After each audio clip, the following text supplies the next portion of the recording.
Peggy 18.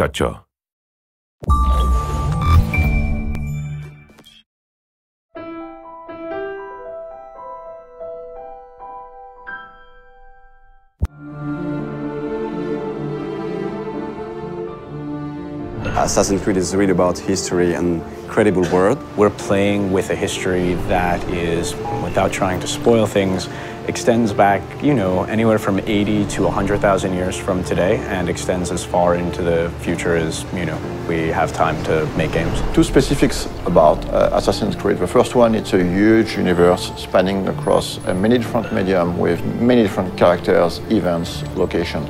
The second one is the community. The community on Assassin's Creed is extremely knowledgeable about this universe and also has very high expectation about what's coming next in terms of story. So putting all these things together, we realized it was time to fit everything into one reliable source of information. Actually, it really has been a back and forth process between the Encyclopedia writers and the games writers to make sure that all the content of the book, of the Encyclopedia, is really accurate. Well, we start by going through all the data, and then we would decide on what articles we wanted to do. And once we had that settled, we would write down a brief description of the article, send it out to the external writers, who would then return the full content to us. The best part about this project was adding new content.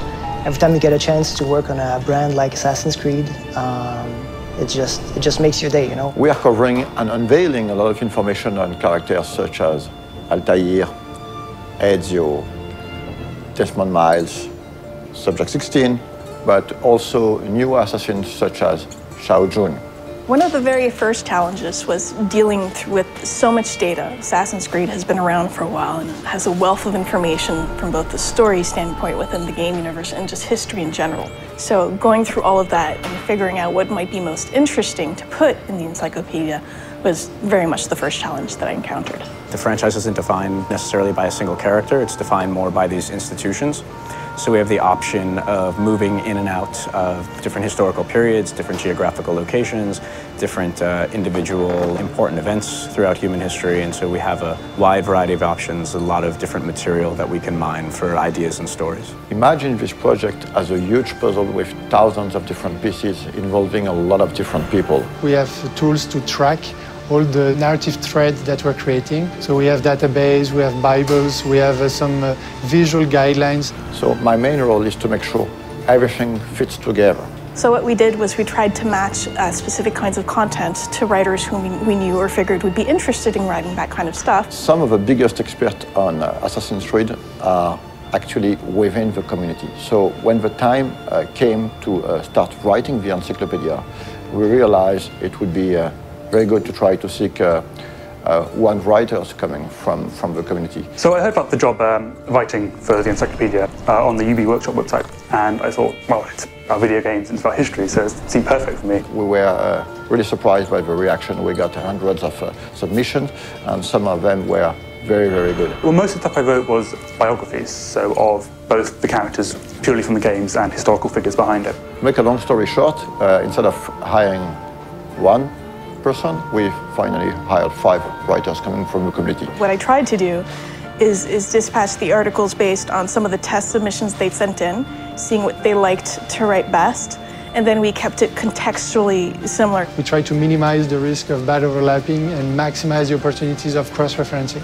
As for the design aspect of the encyclopedia, we worked with a local agency called Echo.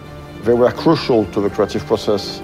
For example, during earlier discussions, we decided to only use production concept arts to illustrate the encyclopedia as opposed to 3D renders or marketing assets.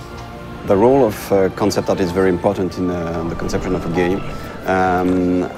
During the early stage of conception, we work on very high-level concepts. So it's about silhouette, a mood, skylines of the city, treatment for the characters, colors. It's quite remarkable how much of the stuff does have its ties to reality and things that really happened. And I'm pretty sure that readers will discover some really interesting and new information. For example, in the encyclopedia, we're gonna reveal some information about the Templars, among other things. But actually, the encyclopedia is gonna have some spoilers. So if you haven't played the game, just wait to read it. This encyclopedia is available in Europe in the Animus edition that you can find at retail. For more information, check on assassinscreed.com, and it is also available as a standalone worldwide on ubiworkshop.com.